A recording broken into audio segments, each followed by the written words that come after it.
कुनै पनि थारूको बच्चाहरूलाई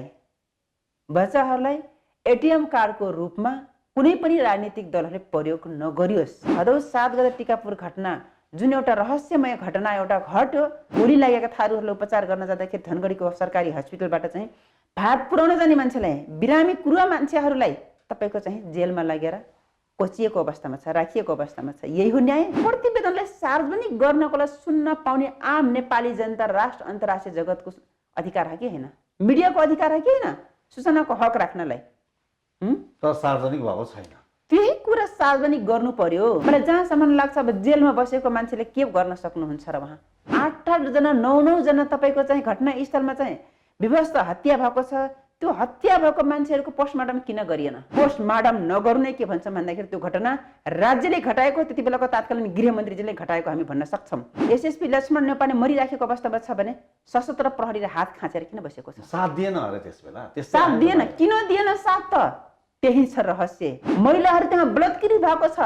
हो र? बलात्कृत भएको छ एकदमै। फेरि हचुवामा चाहिँ यो कुरा नबोल्नुहोस् है। हचुवामा हामी बोलेको छैनौँ, सत्य तथ्य प्रमाणसहित बोल्नुपर्छ। एकदमै एकदमै। किनकि तपाईको त्यहाँ कर्फ्यू लगाएर जाँदाखेरि त्यहाँ तपाईको महिलाहरूले के भनेको छ? तिम्रो श्रीमान खै, तिम्रो दाजु खै, तिम्रो भाइ खै, या त हामीलाई देखाऊ, होइन भने तिमीहरूको अस्मिता लुट्छौँ भनेर जबरजस्ती बलात्कार गरिएको अवस्थामा यही थारू तै थारू होस्, टिकापुर घटना घटाउने, त्यही भएर त भागिराखेछस् भनेर त्यसपछि गएर चाहिँ जबरजस्ती त भागी लागेको थारूलाई मुद्दा लगाएको अवस्थामा छ। अधिकांश कमैयाको बच्चाहरू, कमैयाको अभिभावकहरू अहिले पनि जेलमा हुनुहुन्छ। म दिल्ली बजारमै गएर भेटेको हुँ। रेशमलाल चौधरीको परिवारको सदस्यहरूसँग चिनजान छ तपाईँको?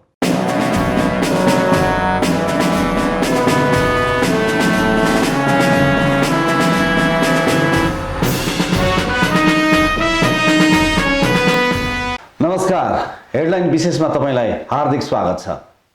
आजको हेडलाइन विशेषमा हामीले उठाउन लागिरहेको विषय प्रसङ्ग रहेको छ। यति बेला थरुवान संयुक्त सङ्घर्ष समितिले 19 बुँदे माग राखेर सरकारसँग वार्ता गरिरहेको छ र सरकारले पनि केपी शर्मा ओली नेतृत्वको सरकारले वार्ता टोली पनि बनाइसकेको छ। गृहमन्त्रीको संयोजकतामा गृहमन्त्री रामबहादुर थापा बादल, प्रधानमन्त्री केपी शर्मा ओलीका परराष्ट्र मामलाका सल्लाहकार डाक्टर राजन भट्टराई र त्यस्तै गरिकन भगवती चौधरी, तीनजना सदस्य वार्ता टोली पनि गठन भइसकेको छ। यति बेला संवादहरू जारी छ र अहिले 19 बुँदे यो मागको विषयमा अहिलेसम्म के प्रगति हो र यही मागमा एउटा प्रमुख विषय परिरहेको छ रेशमलाल चौधरीको बिना शर्त रिहाइका कुराहरू पनि त्यहाँ जोडिएका छन्।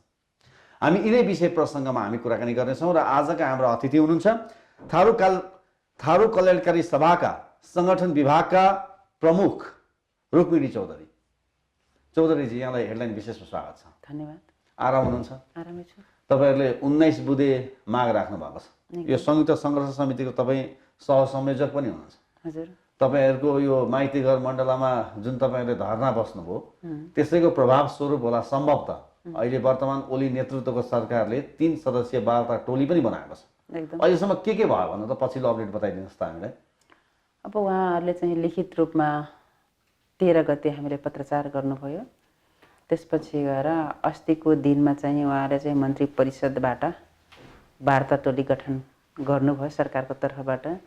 माननीय गृहमन्त्री जीकै संयोजकतामा चाहिँ र सामान्य प्रधानमन्त्रीको चाहिँ परराष्ट्र मामिला हेर्ने सल्लाहकार डाक्टर राजन भट्टराई र त्यसपछि गएर चाहिँ पूर्व मन्त्री र संविधान सभा सदस्य भगवती चौधरीजीको नेतृत्वमा उहाँ गठन गरिसकेपछि हामीलाई पनि उहाँहरूले वार्ता समिति बनाउनुहोस् भनेर आह्वान गर्नुभयो। हामीले पनि थारू कल्याणकारी सभा र थरुहट थारुवन संयुक्त सङ्घर्ष समितिले चाहिँ सचिवालयको बैठक, थारू कल्याणकारीको सचिवालयको बैठक र थरुहट थारुवन संयुक्त सङ्घर्ष समितिको बैठकले चाहिँ सर्वसम्मत चाहिँ हामीले निर्णय गऱ्यौँ कि केन्द्रीय अध्यक्ष र सङ्घर्ष समितिको केन्द्रीय संयोजक धनीराम चौधरीले नै वार्ता समिति गठन गर्ने अधिकार हामीले सबैबाट चाहिँ हामीले सर्वसम्मत निर्णय गरेर दिएको थियौँ अधिकारलाई। सोही निर्णय बमोजिम उहाँले चाहिँ हाम्रो तर्फबाट चाहिँ 5 जनाको जुन वार्ता कमिटी, तपाईँ सहसंयोजक? हजुर, मेरो नेतृत्वमा चाहिँ उहाँले चाहिँ 5 जनाको चाहिँ वार्ता समिति बनाउनु भयो। वार्ताको समितिमा चाहिँ हामीले थारू कल्याणकारीको तर्फबाट चाहिँ केन्द्रीय सल्लाहकार हाम्रो पदमनारायण चौधरीजीलाई हामीले राखेका छौँ र पदाधिकारीको तर्फबाट चाहिँ हाम्रो महामन्त्री प्रेमीलाल चौधरी बस्नुभएको छ र विभागीय प्रमुखहरूको तर्फबाट चाहिँ म परेको छु। त्यस्तै गरी हाम्रो जिल्लाभरि केन्द्रीय सदस्यहरू छन्।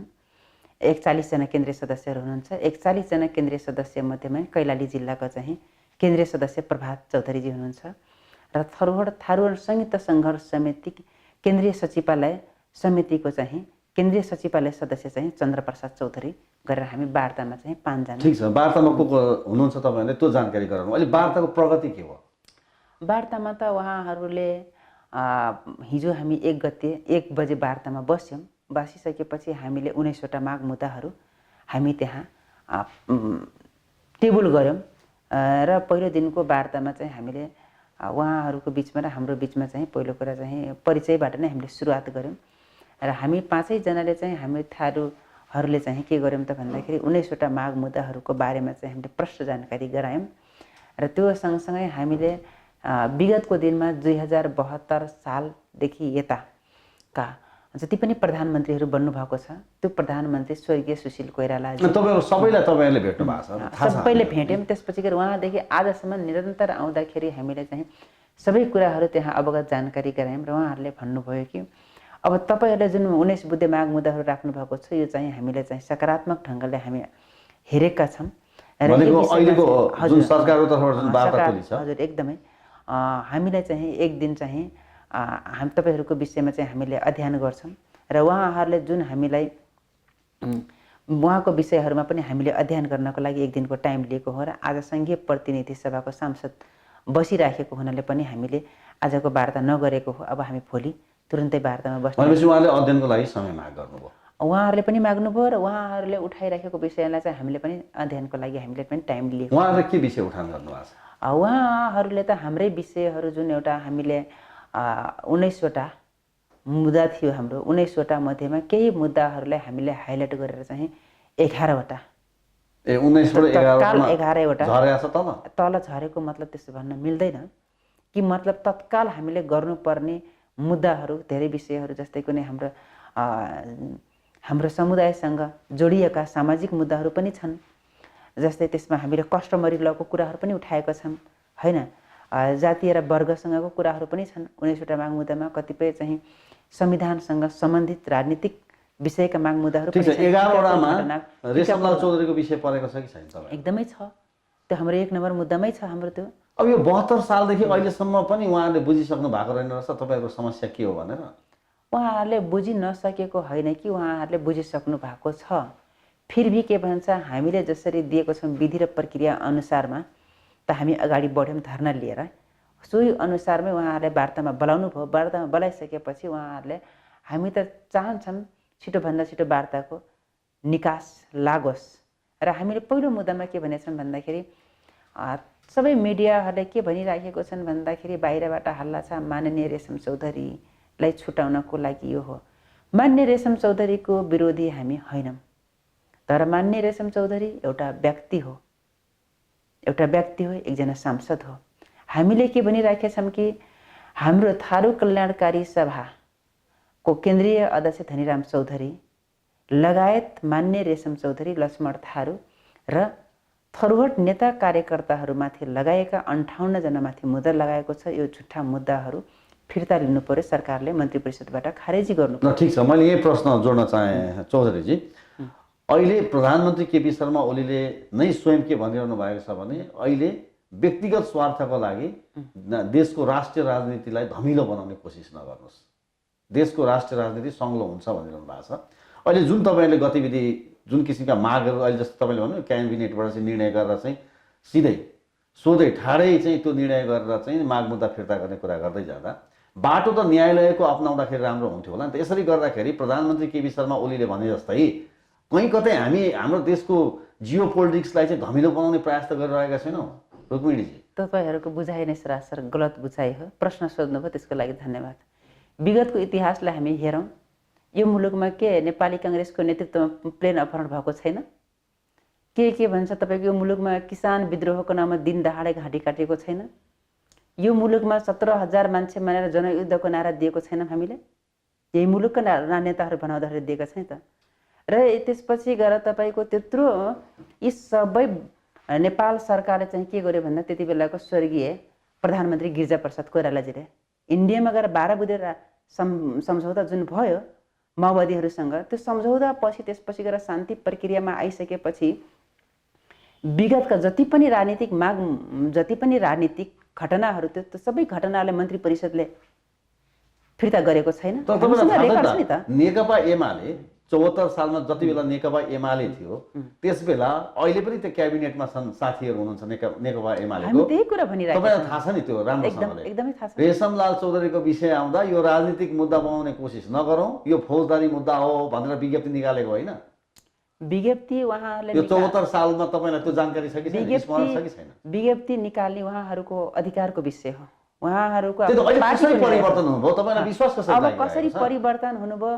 मानिस भनेको समय परिस्थितिले मानिसहरूलाई डराएको हुन्छ र नेपालमा थुप्रै क्रान्तिहरू भएको छ, थुप्रै परिवर्तन भएको, त्यो समयको मागले परिवर्तन र जनता समाजवादी पार्टीलाई सरकार समीकरणको लागि पुसअप दिनको लागि यो कुराहरू गरिरहनु भएको छ अहिले। त्यो सरासर गलत। जसपाले पनि मुद्दा त उठाए त रेशमलाल चौधरीको, उहाँको माग हेर्नु भएको छ। म जसपाको केन्द्रीय सदस्य त होइन, म जसपाको साधारण सदस्य पनि होइन। तर उहाँले त सरकार समीकरणको लागि त आफूले जुन मागहरू राख्नु भएको छ त्यो मागमध्ये एउटा त रेशमलाल चौधरी पनि पाउनु भएको छ। उहाँहरूको पार्टीबाट रेशम चौधरी सांसद बन्नुभयो, त्यो आफ्नो ठाउँमा छ। तर जन्मजात रेशम चौधरी थारू होइन, थारूको बच्चा होइन। जन्मजात जसपाले बटम लाइन लिएको छ त्यो उहाँहरूको निर्णय हो। तर जसपासँग थारू कल्याणकारी सभा, थरुहट थारू अनुसङ्घित सङ्घर्ष समितिको न कुनै वार्ता छलफल संवाद चलेको छ, बल दिने काम हामी गर्दैनौँ। हामी बल दिनको लागि राजनीतिक पार्टी होइन, यो कुनै राजनीतिक पार्टी होइन। थारू कल्याणकारी र सङ्घर्ष समिति पनि होइन राजनीतिक पार्टी। र हामीले कुनै स्वार्थ छैन नै कि सत्ता समीकरणमा बन्न जाँदाखेरि के भन्छ जसपाको सांसद बनेर जाउँ, एमालेको सांसद बनेर जाउँ, माओवादीको सांसद बनेर जाउँ, त्यो लोभ लालच हाम्रो छैन। हाम्रो के भनिराखेका छन्, टिकापुर घटनाको विषय के हो भन्दाखेरि राजनीतिक विषय हो। त्यो बेला हामीले भनिराखेका थियौँ कि संविधान सभाबाट चाहिँ म थिएँ संविधान सभा सदस्य, र संविधान सभा सदस्य हामीले 37 जना थारूहरू थियौँ। त्योभित्र पनि एउटा सङ्घर्ष समिति बनेको थियो थारू सांसदहरूको। त्यति बेला बाहिरबाट चाहिँ सङ्घर्ष समितिको नेतृत्व थारू कल्याणकारीले गरिराखेको थियो। त्यो अवस्थामा हामीले भनेको थियौँ यो देशको हामी नागरिक हौँ, यो देशमा चाहिँ हामी तराईले दोस्रो दर्जाको नागरिकमा नहेरियोस्, नम्बर 1। अर्को कुरा तराईले उपनिवेशीकरणको नजरले नहेरियोस्, र अर्को कुरा हामीले भनेको छौँ यो देशमा हामीलाई स्वायत्तता चाहिएको छ, हामीलाई स्वशासन चाहिएको छ, हामीलाई यो देशमा चाहिँ पूर्ण समानुपातिक प्रतिनिधित्व चाहिएको छ। त्यसमा धेरै विवाद मैले देखिनँ, सबैले यो माग पुरा गर्छौँ पनि भन्छन्, सबैले बुझेका छन्। तर रेशमलाल चौधरीको विषय पेचिलो बन्यो नि त।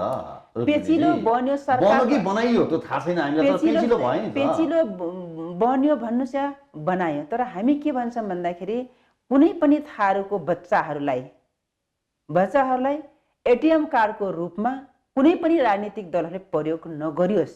प्रयोग गरेका छन्, नगरियोस्, त्यही त प्रयोग गरेका छन् अहिलेसम्म। अहिले तपाईँको मुखबाट अभिव्यक्तिबाट आइसक्यो नि, तपाईँहरूले हामीले भन्नुपर्ने त आम जनता आम मिडियाले भनिरहेका छन् रेशम थारूलाई चाहिँ सत्ता समीकरणको लागि बार्गेनिङको विषय बनाएको छ। त्यो विषय जसपाले राखेको छ नि त, त्यो माग हेर्नु भएको छैन। जसपाले बनाएको छ, हामीले भनिरहेका छौँ जसपा हामी, म अहिले पनि छैन, पहिले पनि म थिएन जसपा, र थारू कल्याणकारी थारू कल्याणकारी सभा भातृ सङ्गठन पनि पहिले पनि थिएन, अहिले पनि छैन, भविष्यमा पनि बन्न सक्दैन। आज यही सरकारमा बस्ने तिनै सदस्यहरू जो हिजो रेशमलाल चौधरीको विरुद्धमा थिए, जब तपाईँहरूको माग त निरन्तर आइरहेको छ, हरेक प्रधानमन्त्रीलाई तपाईँहरूले भेटिरहनु भएको छ, आफ्ना मागहरू राखिरहनु भएको छ, अधिकारको कुराहरू गरि नै रहनु भएको छ। तर जब जसपाले कुरा अगाडि बढाएर पार्टीभित्र जब असहयोगको अवस्था पर्यो केपी शर्मा ओली प्रधानमन्त्रीज्यूलाई, त्यस पश्चात तपाईँहरूसँग वार्ता गर्दै हुनुहुन्छ क्या उहाँ? सरासर गलत हो, मिडियाको बुझाइ नै गलत हो। त हामी कुनै पनि हालतमा त्यसलाई मान्न सक्दैनौँ। मैले बार बार भने तपाईँलाई, थारू कल्याणकारी सभा, थरुहट थारू अनुसङ्घित सङ्घर्ष समिति, जसपाको भातृ सङ्गठन पहिला पनि थिएन, अहिले पनि छैन, भविष्यको दिनमा जसपाको चाहिँ भातृ सङ्गठन थारू कल्याणकारी हुन पनि सक्छ। त्यस कारणले जसपालाई हामीले कसरी पेश गर्ने किसिमले गर्न सक्छौँ। प्रधानमन्त्रीको अथवा अहिले भएको नेकपा एमालेको साथीहरूको मनोविज्ञान चाहिँ तपाईँहरूले त निरन्तर यो आवाज उठाइरहनु भएको आजको आवाज होइन नि त। यो त त्यो जुन टिकापुरमा घटना घट्यो त्योभन्दा अगाडिदेखि तपाईँहरूको माग होइन र यस्ता मागहरू। तर अहिले आएर चाहिँ यो मनोविज्ञान सरकारको किन परिवर्तन भएको जस्तो सङ्केत पाइरहेछ त? त्यही सत्ता समीकरणको लागि हो कि भनेर मैले त्यो प्रश्न सरकारको मनोविज्ञान के कति कारणले परिवर्तन भइराखेको छ सरकारको विषयको कुरा सरकारका प्रतिनिधिले बोल्ने चिज हो। हामी आन्दोलनकारी हौँ, हामी के भन्छ पीडित हौँ, हामी यो देशको शासित हौँ, हामी शासक हैनौँ हैन। र हामी शासितको हिसाबले हामी आन्दोलनकारीको हिसाबले हामी के भन्छौँ भन्दाखेरि रेशम थारूको बच्चा हो, थारूको नेता हो।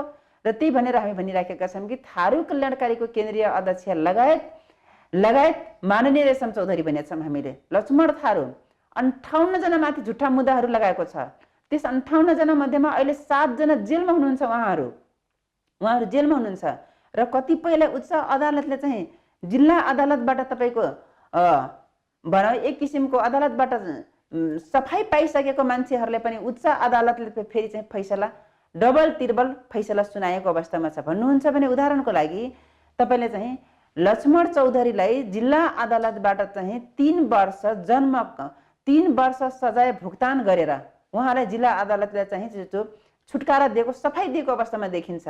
तर पुनरावेदन अदालतमा जाँदाखेरि त्यही लक्ष्मण थारूलाई के गरेको छन् भन्दाखेरि तपाईँको 20 वर्ष जन्मकैद, 5 वर्ष ज्यान मार्ने उद्योगले गरेर 25 वर्ष राखिएको छ। 3 वर्ष सजाय पाइसकेको मान्छेलाई कसैले 25 वर्ष, कसैले 15 वर्ष, कसैले 10 वर्ष, कसैले 8 वर्ष, कसैले 5 वर्ष सजाय तोकिएको छ। त हामीले भनिराखेका छौँ कि टिकापुर घटना घटाउने मान्छे को हो? राज्यसँग प्रतिवेदन छ। राज्यको प्रतिवेदन सार्वजनिक गरोस् न राज्यले।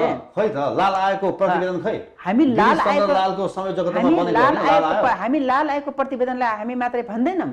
हामी के भन्छौँ भन्दाखेरि जुन दिन टिकापुर भदौ 7 गते सञ्जय गौतमको पनि कुरा गर्दै हुनुहुन्छ तपाईँको चाहिँ जुन दिन भदौ 7 गते टिकापुर घटना जुन एउटा रहस्यमय घटना एउटा घट्यो, थारूहरूको त्यो आन्दोलनको एउटा विद्रोहको एउटा आन्दोलन भन्दाखेरि त्यति बेला चाहिँ के गर्यो त भन्दाखेरि त्यति बेलाको तत्कालीन गृहमन्त्री वामदेव गौतमले त्यस बेलाको चाहिँ संविधान सभामा र व्यवस्थापिका संसदमा बोल्नु भएको छ। के भनेर बोल्नु भएको छ भन्दाखेरि टिकापुर घटना थारूहरूले घटाएको घटना होइन, टिकापुर घटना दक्षिणबाट आएका हुलका हुल र भिजिलेन्टहरूले घटाएको घटना हो भन्ने कुरा उहाँले पार्लियामेन्टमा बोल्नु भएको छ। को हो त्यो?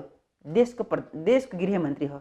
देशको गृहमन्त्रीले त्यहाँ जे जवाब दिनुभएको छ अनि नेपालको कुन कानुन र विधिसँग कुन प्रमाणको रूपमा फेरि चाहिँ 58 जना माथिलाई चाहिँ उपचार गर्न गएको चाहिँ तपाईँको चाहिँ गोली लागेका थारूहरूलाई उपचार गर्न जाँदाखेरि धनगढीको सरकारी हस्पिटलबाट चाहिँ भात पुर्याउन जाने मान्छेलाई बिरामी कुरुवा मान्छेहरूलाई तपाईँको चाहिँ जेलमा लगेर कोचिएको अवस्थामा छ, राखिएको अवस्थामा छ। यही हो न्याय? नेपालमा कतिवटा संविधान छ? म तपाईँहरूलाई म सरकारले पनि प्रश्न गर्छु, आम जनताहरूलाई पनि प्रश्न गर्न चाहन्छु, नेपालमा कतिवटा संविधान छ? संविधान ठुलो कि व्यक्ति ठुलो र गृहमन्त्री ठुलो या तपाईँको चाहिँ आम पब्लिक ठुलो र भन्नुहोस् अब। र त्यो घटना घट्दाखेरि कुनै एउटा पक्षले विज्ञप्ति जारी गर्यो, त्यो घटनाको जिम्मा बकैता साथ एउटा पक्षले जिम्मा लिएको छ, थारू आन्दोलनकारीले जिम्मा लिएको अवस्थामा छैन। त्यो जिम्मा लिने तत्त्व को हो? जिम्मा लिने शक्ति को हो? त्यो राज्यसँग प्रमाण छ नि त। तिनीहरूले किन कानुनको दायरामा ल्याएर किन ल्याउन सकेन त भन्नुस् हो? यसैको लागि हामीले भनेको छौँ कि प्रतिवेदन बनेको छ। कसले बनायो प्रतिवेदन? पहिलो प्रतिवेदन बनाउने भन्नुहुन्छ भने तपाईँको त्यस बेलाको तत्कालीन गृहमन्त्री वामदेव गौतम हुनुहुन्थ्यो होइन। अनुसन्धानको चिफ हाम्रो चाहिँ देवीराम शर्मा रिटायरमेन्ट, उहाँकै नेतृत्वमा चाहिँ गृह मन्त्रालयबाट चाहिँ तपाईँको टिकापुर घटना छानबिन गर्नको लागि एउटा समिति बनाए। त्यो समितिले प्रतिवेदन बुझाएको छ। त्यो समिति असली प्रतिवेदन छ। त्यो प्रतिवेदनमा हेर्नुहोस्, त्यहाँ कहीँ पनि थारू दोषी छैन भनेर देखाएको छ। प्रतिवेदन सार्वजनिक छैन, पब्लिकलाई थाहा छैन। अर्को कुरा तपाईँको चाहिँ त्यस बेलाको तत्कालीन संविधान सभाभित्र र व्यवस्थापिका संसदभित्र 14 वटा समिति थियो। 14 वटा समिति मध्येमा त्यस समितिको एउटा समितिको सभापति सञ्जय गौतम हुनुहुन्थ्यो। सञ्जय गौतमजीको नेतृत्वमा एउटा कमिटी बन्यो। त्यो कमिटीले गएर कहाँ के भन्छ टिकापुर गएर त्यो घटनाको छानबिन गरेर एउटा प्रतिवेदन हजुर त्यो प्रतिवेदन बुझाएको छ। त्यो प्रतिवेदन सार्वजनिक हुनु पर्यो कि परेन? त्यो प्रतिवेदनमा यो मागहरु तपाईले राख्नु भएको छ अहिले? प्रतिवेदन सार्वजनिक गर्नुपर्छ भन्नु भएको छ? 2 नम्बर बुदामा छ। 2 नम्बरमै राख्नु। 2 नम्बर बुदामै छ। अर्को कुरा तपाईको के छ भन्दाखेरि मानव अधिकार तथा सामाजिक न्याय समिति थियो। त्यो समितिको सभापति सुशील श्रेष्ठ सुनिल श्रेष्ठ हुनुहुन्थ्यो। कमल थापाकै पार्टीको हो उहाँ चाहिँ। उहाँको नेतृत्वमा तपाईको चाहिँ के बन्यो त भन्दाखेरि एउटा समिति बन्यो। त्यो समितिले छानबिन गरेर ल्यायो। ल्याइसकेपछि त्यहाँ पनि प्रतिवेदन बनेको छ। त्यो समितिले नितान्त भनेको छ टिकापुर घटना राजनीतिक घटना हो, राजनीतिक तवरबाट छलफल हुनुपर्छ भन्ने छ। अर्को कुरा मानव अधिकारको प्रतिवेदन छ। नेपाल सरकारले मान्यता प्राप्त दिएको संस्था एम्नेस्टी इन्टरनेसनल हो नि त। एम्नेस्टी इन्टरनेसनलले प्रतिवेदन बुझाएको छ। त्यसपछि गएर चाहिँ लाहुर भन्ने एउटा कानुनी संस्था छ जसको नेतृत्व शङ्कर लिम्बुजीले गरिराख्नु भएको छ। त्यो संस्थाले प्रतिवेदन बुझाएको छ। र पछिल्लो चरणमा अन्तरिम संविधानलाई टेकेरै भए पनि या संविधानले टेकेरै भए पनि के गर्यो त भन्दाखेरि त्यति बेला चाहिँ 72 का संविधान हो कि अन्तरिम संविधान दुईटैले टेकेर चाहिँ के गरेको छ भन्दाखेरि सर्वोच्च अदालतको न्यायाधीश गिरीश चन्द्र लालको नेतृत्वमा चाहिँ न्यायिक छानबिन आयोग बन्यो। त्यो न्यायिक छानबिन आयोग समितिले प्रतिवेदन बुझाएको छ। कहाँ बुझायो? नेपाल सरकारले बुझायो नि त। नेपाल सरकारले बुझाइसकेपछि सार्वजनिक गर्नुपर्छ कि पर्दैन? नेपालको संविधानको मौलिक हकमा संसारको सबैभन्दा ठुलो अधिकार भन्नुहुन्छ भने मौलिक हक हो हैन? त्यो संसारको सबैभन्दा ठुलो अधिकार मौलिक हकमाको सूचनाको हक लेखिएको छ हैन? अब नेपालले जति पनि प्रतिवेदनहरू सङ्कलन गरेको छ त्यो प्रतिवेदनलाई सार्वजनिक गर्नको लागि सुन्न पाउने आम नेपाली जनता राष्ट्र अन्तर्राष्ट्रिय जगतको अधिकार हो कि हैन? मिडियाको अधिकार हो कि हैन? सूचनाको हक राख्नलाई तर सार्वजनिक भएको छैन। त्यही कुरा सार्वजनिक गर्नु पर्यो। तपाईको बुधा नम्बर माग नम्बर 2 मा यही बुधा। ठीक छ। अब रुक्मिणजी मैले प्रश्न गर्न चाहे तपाईको भेट भएको छ रेशमलाल चौधरीसँग? अहिले भएको छैन मेरो। दिल्ली बजार अहिले मसँग भेट भएको छैन। कति समय भयो भेट नभएको? अब उहाँसँग म पहिला निकै अगाडि हाम्रो छरोटको नेता कार्यकर्ता उहाँसँग मेरो 1 वर्ष अगाडि नै मैले भेट नभएको थियो। म दिल्ली बजारमै गएर भेटेको हुँ। कस्तो छ उहाँको अवस्था? के छ? स्ट्रेस कतिको छ उहाँलाई? हेल्थ कस्तो छ? अब पहिला निकै अगाडि गएको। अब उहाँ त बिरामी हुँदा पनि म वीर हस्पिटल हुनुहुन्थ्यो त्यति बेला पनि म भेट्न गएको। हाम्रो मान्छे हो, हाम्रो थारूको नेता हो हैन? अनि ठीक छ। उहाँको अवस्था के छ मैले त्यो जान्न चाहे। अब उहाँको अवस्था यो बीचमा हामी उहाँसँग सम्पर्कमा हामी फोन संवाद पनि हाम्रो बीचमा भएको छैन र यो बीचमा हामी उहाँसँग चाहिँ प्रत्यक्ष भेटघाट पनि हामी भएको चाहिँ छैन। मलाई जहाँसम्म लाग्छ अब जेलमा बसेको मान्छेले के गर्न सक्नुहुन्छ र उहाँ सबैतिरबाट सुविधा कस्तो खालको मान्छे? तपाईले लामो समयदेखि चिन्नुहुन्छ। उहाँ कस्तो खालको मान्छे हो? उहाँ मिडियाको मान्छे, पत्रकारिता मान्छे हो, एउटा कलाकार, हक अधिकारको लागि आवाज उठाउने मान्छे हो। एकदमै थारूको हक अधिकारको लागि लडेको मान्छे हो। उहाँ पत्रकार पनि हो। उहाँ तपाईको त्यो भनौँ मुभी फिल्महरू बनाउने एउटा कलाकार पनि हो। उहाँ त्यत्रो तपाईको मिडियाकै मान्छेलाई मिडियामाथि एउटा मिडिया कर्मीमाथि प्रहार गर्दा पनि त तपाईहरुको पनि सपोर्ट हुनुपर्ने हो नि त उहाँलाई हैन? त्यो पनि हामीले अनुभूति भयो कि मिडिया कर्मीले किन रेशम चौधरीको विषयमा चाहिँ त्यति बेला तात्कालीन रूपमा आवाज उठाएन? दृष्टिकोणले हेरेको हो। ठीक छ। उहाँ एउटा सञ्चारकर्मी पनि हुनुहुन्थ्यो, एउटा हक अधिकारको लागि आवाज उठाउने व्यक्ति पनि हो। नेपालको रेडियो नेपालमा उहाँ काम गर्नु भएको इतिहासहरू छ। अब उहाँ अहिले माननीय भइसक्नु भएको छ। अब यो बताइदिनुहोस् त रेशमलाल चौधरीको आज जुन खालको अवस्था आयो नि, जुन सिचुएसन आयो, आज तपाईहरुले भन्दै हुन्छ निर्दोष हुनुहुन्छ, गृहमन्त्रीले भनेको कुरा पनि यहाँले गर्नुभयो, प्रतिवेदनहरू पनि सार्वजनिक भएको छैन, अहिले तपाईहरुले त्यो माग मुद्दा पनि राख्नु भएको छ, जसपाले पनि राखिरहेको छ। अब यो बताइदिनुहोस् रेशमलाल चौधरीलाई आज यो अवस्थामा चाहिँ किन ल्यायो त? कसको स्वार्थमा किन ल्यायो? लु भन्नुहोस् तपाईको बुझाइ। अब उहाँलाई कसको स्वार्थमा ल्यायो, के ल्यायो त्यो राज्यले त्यति बेलाको तात्कालीन गृहमन्त्रीले जान्नुहुन्छ। वर्तमान गृहमन्त्रीले मुद्दा लगाएको होइन। त्यस बेलाको तात्कालीन गृहमन्त्री वामदेव गौतमले मुद्दाकै पालामा मुद्दा दायर भएको हो, 2072 मै जारी भएको हो। अब उहाँले के सोचेर चाहिँ पार्लियामेन्टमा जवाब दिनुभयो? के सोचेर मुद्दा लाग्यो? के कुन नियतवश? म त नियतवश भन्छु। नियतवशले उहाँले लगाउनु भयो 8-8 जना 9-9 जना तपाईको चाहिँ घटनास्थलमा चाहिँ विभत्स हत्या भएको छ। त्यो हत्या भएको मान्छेहरूको पोस्टमार्टम किन गरिएन? मेरो क्वेसन त्यस बेलाको तात्कालीन गृहमन्त्रीलाई यो छ। अर्को कुरा त्यो बच्चालाई गोली लागेको छ। त्यो बच्चालाई गोली लागेको गोलीको प्रमाणित किन गरिएको छैन? 18 महिनाको बच्चालाई 18 महिनाको बच्चालाई गोली लागेको छ। त्यो गोली कसको हो? सशस्त्र प्रहरीको हो, जनपदको हो या आम थारू आन्दोलनकाले चलाएको हो या कुनै भिजिलेन्ट समूहले चलाएको गोली हो त्यो प्रमाणित गृहमन्त्रीले भने जस्तै दक्षिणबाट आएका कसैले या चलाए। गृहमन्त्रीले भने जस्तै दक्षिणबाट चलाएको गोली हो त्यो गोलीको प्रमाण गर्ने अधिकार मलाई छैन, मिडियाकर्मीलाई छैन, आम जनतालाई छैन। त्यो अधिकार त्यति बेलाको सरकार त्यति बेलाको गृहमन्त्रीलाई छ, त्यहाँ किन गर्नु भएन त? त्यति बेला त्यसपछि गएर त्यत्रो हत्या हुँदाखेरि त्यो हत्या भएका व्यक्तिहरूको त्यही पोस्टमार्टम किन गरिएन? पोस्टमार्टम नगर्ने के भन्छ भन्दाखेरि त्यो घटना राज्यले घटाएको, त्यति बेलाको तत्कालीन गृहमन्त्रीजीले घटाएको हामी भन्न सक्छौँ। एउटा कुरा त्यो। अर्को कुरा, प्रहरी जनपद प्रहरीहरू मरिराखेको अवस्थामा छ भने, एसएसपी लक्ष्मण नेपालले मरिराखेको अवस्थामा छ भने सशस्त्र प्रहरीले हात खाँचेर किन बसेको छ? साथ दिएन अरे त्यसबेला। साथ दिएन, किन दिएन साथ त? त्यही छ रहस्य। अर्को कुरा, तपाईको चाहिँ त्यो थारूहरूले गोली लागेको थारूलाई हस्पिटलमा जान उपचार गराउँदा हस्पिटलमा उपचार गराउन किन दिएन त? तपाईको दर्जनौं थारूहरूलाई गोली लागेको छ, त्यो गोली अस्पतालमा उपचार गराउन पाएनन्। किन पाएनन् भन्नुहुन्छ भने र त्यसपछि गएर चाहिँ तपाईको चाहिँ त्यो गोली लागेका थारूहरू जुन हस्पिटलमा गए, त्यो गोली लागेको थारूहरूलाई उपचार गर्न जाँदाखेरि त्यसपछि गएर सबै सोहोरेर लग्यो, उपचार गर्न दिएनन्। अनि थारूहरू के गर्यो त? कैलाली जिल्लाको चाहिँ इन्डियाको बोर्डर नाका भएर चाहिँ सानो तिनो नाका ठुलो ठुलो नाका भएर चाहिँ इन्डियामा गएर उपचार गराउन बाध्य भयो। यहाँ बन्देज गरियो तपाईको। त्यसपछि गएर अर्को कुरा, 7 गते घटना घटेको 7 गते साँझसम्म तपाईको कर्फ्यू लगाएर थारूहरूको घर खोजी थारूहरूको व्यापार व्यवसाय प्रशासनको आडमा गृहमन्त्रीले चाहिँ तोडफोड गर्न लगाउनु भएको हो म भन्छु, त्यति बेलाको त्यति बेलाको गृहमन्त्रीजीले। र अर्को कुरा हामी के भन्छौँ भन्दाखेरि त्यो त्यसपछि गएर चाहिँ जुनसुकै समूहले गरे पनि प्रशासन त छ नि, गृह मन्त्रालय थियो नि त, सम्हालेको थियो नि त।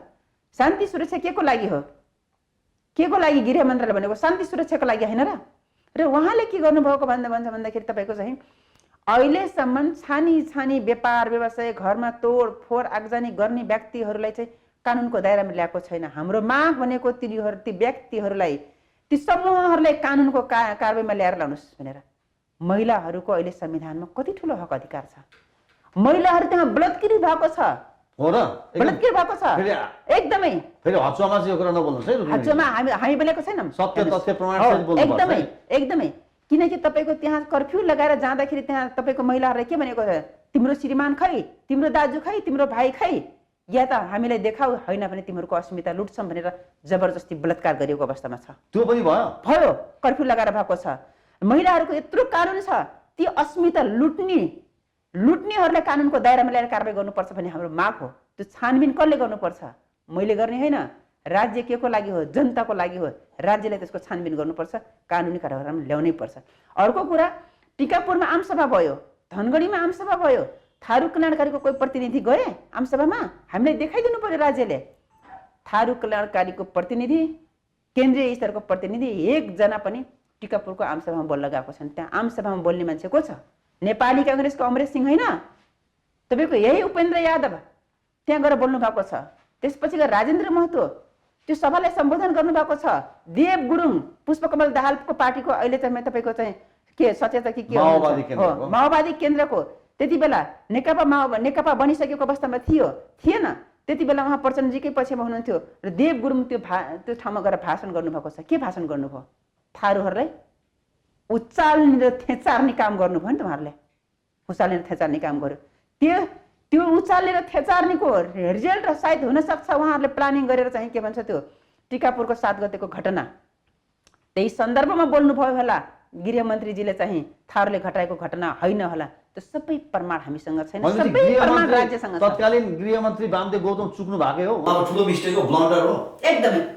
खै त वामदेव गौतमले चुक्नु भएको, चिप्लिनु भएको त पोस्टमार्टमको रिपोर्ट देखाउनु पर्यो नि त। अनि यो गौतमसँग राख्नु भएन तपाईँहरूले? राखेको हामीले बगैँचा साथ। उहाँले के आन्सर गर्नुभयो त वामदेव गौतमले? केही पनि बोल्नु भएको छैन। प्रतिवेदन हामीले के भन्छ, प्रतिवेदन हामीले चाहिँ घटनाको विषयमा चाहिँ हामीले छानबिन गर्दैछौँ। छानबिन गरिसकेपछि रिजल्टहरू आउँछ, हामी रिजल्ट सार्वजनिक गर्छौँ। उहाँले भन्नुभएको छ आजसम्म खै सार्वजनिक गरेको? तपाईँले एउटा मान्छे सुसाइड गर्छ, सुसाइड गर्ने मान्छेको पोस्टमार्टमको रिपोर्ट आउँछ, घटना त्यत्रो घटना घटेको छ, त्यसको पोस्टमार्टम गर्नुपर्छ कि पर्दैन? भनेपछि गृहमन्त्री यहाँ चिप्लिनु भएको छ एकदमै। अब रुक्मिणजी हामीले यो बताइदिनुहोस्, रेशमलाल चौधरीको परिवारको सदस्यहरूसँग चिन जान्छ तपाईँको? मैले अहिलेसम्म भेटेको छैन उहाँको म्याडमलाई। उहाँको परिवारको अवस्था कतिको चिन्तित छ, के छ अवस्था उहाँको? चिन्तित हुनु स्वाभाविक हुनु। उहाँको बोलिसक्नु भने मेरो छोरालाई के भन्छ सत्ता समीकरणको बार्गेनिङको पोइन्ट नबनाउनुहोस् भनेर उहाँको बुवाले बोलिदिइहाल्नु भएको छ नि त।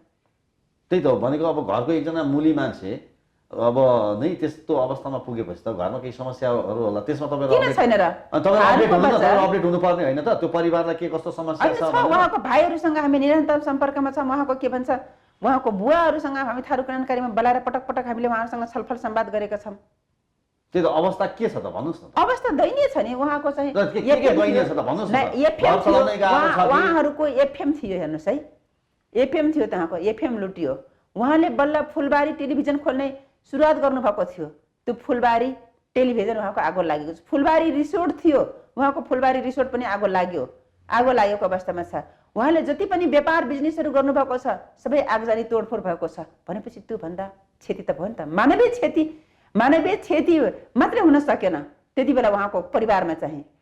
र तर के भन्छ त्यो मानवीय क्षति नभए मानसिक क्षति त थुप्रो भएको छ नि। अहिले उहाँ जेलमा हुनुहुन्छ।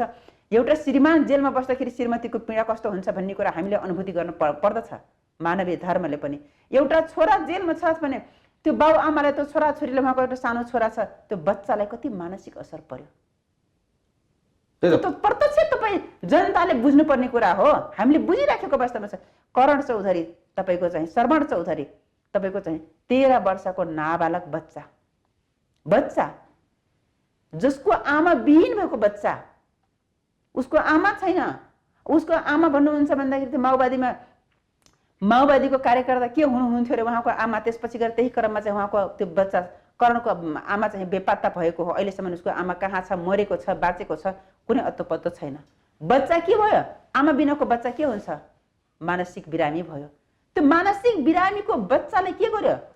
कर्फ्यू लगाएर चाहिँ यही नै हो हतियार, यसैले नै हो भनेर चाहिँ उसले चाहिँ जबरजस्ती ललाई फकाइकन गरेर चाहिँ उसैले बयान दिन लगाएको छ। नेपालको कुन संविधानमा छ तपाईँको चाहिँ 16 वर्षभन्दा मुनिका बाल बच्चाहरूलाई तपाईँको नेपालको संविधानले भन्दछ 16 वर्षको चाहिँ मलाई मुनिको के हो भन्दाखेरि एउटा बच्चा भन्छ र किशोर अवस्था भनेको तपाईँको चाहिँ 18 वर्षको सम्मले भन्छ। नेपालको कुन धारा कुन संविधानमा छ बच्चालाई जेल सजाय भोग्नु पर्ने? तर त्यो बच्चालाई कहाँ राखेको थियो? कारागारमा राखेको थियो। हामीले आवाज उठायौँ कि त्यो बच्चालाई राख्ने अधिकार संविधानले दिएको छ। त्यहाँ नेपाल सरकारले दिएको छ। कुन कानुनमा छ? कानुन बमोजिम राखियोस् भन्दाखेरि त्यो बच्चालाई कारागारबाट निकालेर कहाँ लगिएको छ? पोखराको सुधार गृहमा राखिएको छ। त्यो पोखराको सुधार गृहमा राखिसकेपछि त्यो बच्चालाई विभिन्न किसिमको प्रलोभन, विभिन्न किसिमको डर त्रास देखाएर चाहिँ त्यो बच्चालाई चाहिँ त्यसपछि त्यो घटना चाहिँ रेशमले गरेको हो, लक्ष्मणले गरेको हो, थारूले नै गरेको हो भनेर दबाब दिएर ललाई फकाइकन त्यो बच्चालाई बयान दिन लगाएको छ। त्यो बयान त्यो बच्चाले बोलेको बयान कहाँ छ भने अहिले युट्युबमा छ, तपाईँहरू हेर्न सक्नुहुन्छ। संसारभरिका मानिसहरूले हेर्न सक्छन् युट्युबमा बच्चालाई कसरी। त्यो बच्चा अहिले बाहिर निस्किएको छ, अहिले बाहिर निस्कियो। तपाईँको त्यो बच्चाले बोलिसकेको छ कि मलाई यसरी गरेर यातना दिएर यसरी लोभन प्रलोभन दिएर चाहिँ मलाई चाहिँ यसरी बयान दिन लगायो भने त्यो बच्चाले सबै बोलिसकेको अवस्थामा छ। हेर्नुहोस् त्यो कुन पीडा हो? त्यो पीडा होइन हामीले हेरिरहेका छौँ। अधिकांश तपाईँको कमैयाहरू छन् दिनभरि। तपाईँको भदौको महिना थियो, भदौको महिनामा धान गोड्न गएको थियो। धान गोडेर आउँदाखेरि त्यसपछि गएर यहाँ कर्फ्यू लागिसकेको थियो। थारूहरूको जमात तपाईँको एउटा सामूहिक गाउँ बस्ती हुन्छ। त्यसपछि गएर त्यही काममा चाहिँ उहाँहरूले चाहिँ झुप्प भएर बसिराखेको अवस्थामा त्यो पुलिस देख्ने बित्तिकै थारूहरू डराउने, पुलिसले लखेट्न थाल्दाखेरि त्यसपछि गएर भाग्यो थारूहरू। यही थारू त्यहीँ थारू होस्, टिकापुर घटना घटाउने, त्यही भएर त भागिराखेछस् भनेर त्यसपछि गएर चाहिँ जबरजस्ती त्यो भागी लागेको थारूलाई मुद्दा लगाएको अवस्थामा छ। अधिकांश कमैयाको बच्चाहरू, कमैयाको अभिभावकहरू अहिले पनि जेलमा हुनुहुन्छ। अब रुक्मिणीजी, अब अहिले सरकारसँग तपाईँहरूको वार्ता भइरहेको छ, कति समय लाग्ला? के लाग्छ तपाईँ? अब कति समय लाग्छ, कति समय लाग्दैन, जति समय लागे पनि सरकार, हामी आशावादी छौँ। आशावादी हामी यो मान्नेमा छौँ कि एउटा उखान पनि छ, सास रहन्जेलसम्म मान्छे बाँच्छ भन्ने आश।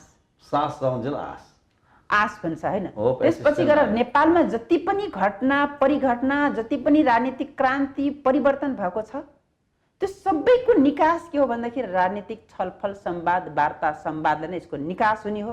हामी विश्वास छ कि अवश्य पनि राजनीतिक छलफल संवाद अगाडि बढेको छ। टिकापुर घटना राजनीतिक घटना हो, राजनीतिक तवरले नै यो घटनाको छलफल निकास हुनुपर्छ भनेर हाम्रो माग मुद्दा पनि छ। र अर्को कुरा हामी भनिराखेको छौँ कि त्यही सँगसँगै टिकापुर घटना मात्रै होइन, थारूहरू मधेसी होइन, थारूहरू भनेको यो देशको मूलवासी हो, थारूहरू भनेको यो देशको धरतीपुत्र हो। अहिले पनि 72 को संविधान जारी भयो, 72 साल असोज 3 गते संविधान जारी भयो। त्यो 72 असोज 3 को संविधानमा थारूले छुट्टै क्लस्टरको व्यवस्था गरेछ। त्यो छुट्टै क्लस्टरको व्यवस्था गरेछ भने क्लस्टर बमोजिम प्रतिशतको आधारमा नेपाल सरकारले थारूहरूलाई राज्यको हरेक अङ्ग तह तबका कार्यपालिका न्यायपालिका व्यवस्थापिकामा प्रतिशतको आधारमा प्रतिनिधित्व संवैधानिक प्रतिनिधित्व गराउनुपर्छ कि पर्दैन। अहिले पनि 2063 को संविधान अन्तरिम संविधान खारिज भएको अवस्थामा छ, नयाँ संविधान आएपछि, तर व्यवस्था के छ? त्यही अन्तरिम संविधानलाई टेकेर थारूलाई अहिले पनि मधेसी बनाएको अवस्थामा छ। 22% लोकसेवा आयोगको विज्ञापन खुल्छ, त्यो 22% को नाउँ कसको छ? मधेसीको नाउँमा छ।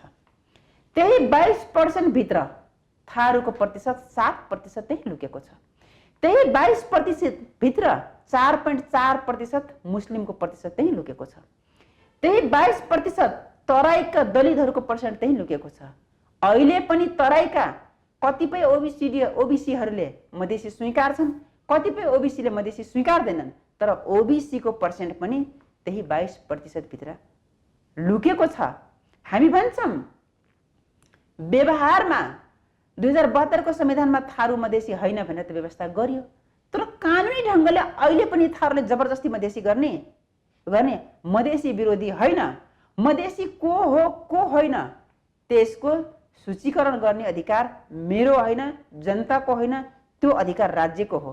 त राज्यले देखाउनु पर्यो। रेशमलाल चौधरी त फेरि राज्यले देखाउनु पर्यो, बेस्ट पार्टीमै बाट नै टिकट लिएर उठ्नु भयो नि त। उहाँ मैले भने थारूको नेता हो, उहाँ थारूको बच्चा हो, एउटा थारूको युवा हो, तर उहाँको कुन पार्टीमा जाने कुन पार्टीमा नजाने त्यो निर्णय उहाँलाई चाहिँ मौलिक अधिकार उहाँको हो, त्यो अधिकार जाने नजाने भन्ने कुरा। र हामीले त्यति बेला पनि हामीले भनेका थियौँ कि त्यो जुन बेला चाहिँ मन ठाकुरजी सभामुख बन्नुभयो त्यति बेला हामीले भनेका थियौँ कि के भन्छ कि भन्दा तपाईँ सभामुख बन्दै हुनुहुन्छ र तपाईँको यो सङ्घीय प्रतिनिधि सभाको जेठ नागरिकको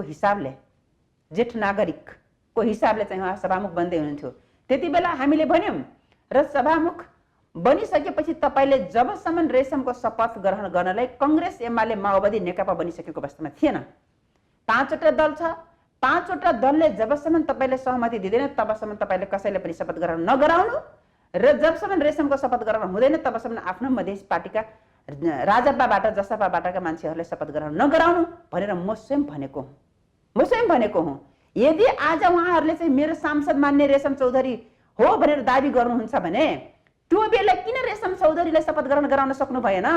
त्यो बेला किन त्यो के भन्छ त्यति बेलाको त्यही आफूले शपथ ग्रहण नगराइसकेपछि चाहिँ सम्मान्य सभामुख कृष्णबहादुर महरा आएर सभामुख गराइदिनु पर्ने? यहीँबाट बुझिन्छ प्रश्न, यहीँबाट बुझ्नुहोस् तपाईँहरूले।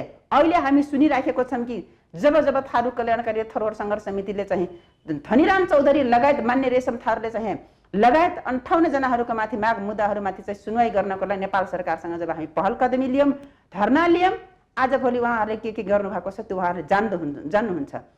नेपाली जनताले बुझ्नुपर्ने सभामुख त निर्वाचित सभामुख हुनुभन्दा भन्दा जेठ नागरिकको सभामुख त उहाँहरूकै पार्टीको मान्छे त थियो नि त। त्यो साहस किन गर्न सक्नु भएन? अहिले चाहिँ सत्ता समीकरण बन्दाखेरि पहिलो मुद्दा उहाँहरूको के बन्छ भन्दाखेरि माननीय रेशम चौधरीको माग मुद्दा चाहिँ पहिला चाहिँ फिर्ता हुनु पर्यो, त्यसपछि गएर भन्छ हामी भन्छौँ रिहाई गर्नुपर्छ।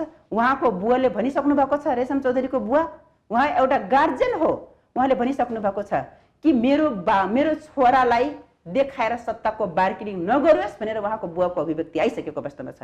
त्यही कारणले हामीले पनि भनिराखेका छौँ कि थारू कल्याणकारी सभा एउटा जातीय संस्था हो, सामाजिक संस्था हो, यो कुनै पार्टी होइन। र थारू संयुक्त सङ्घर्ष समिति पनि एउटा राजनीतिक एउटा थारू कल्याणकारीको नेतृत्वमा एउटा राजनीतिक साझा सवाल र साझा मुद्दालाई एकीकृत गरेर चाहिँ जाने एउटा प्लेटफर्म हो।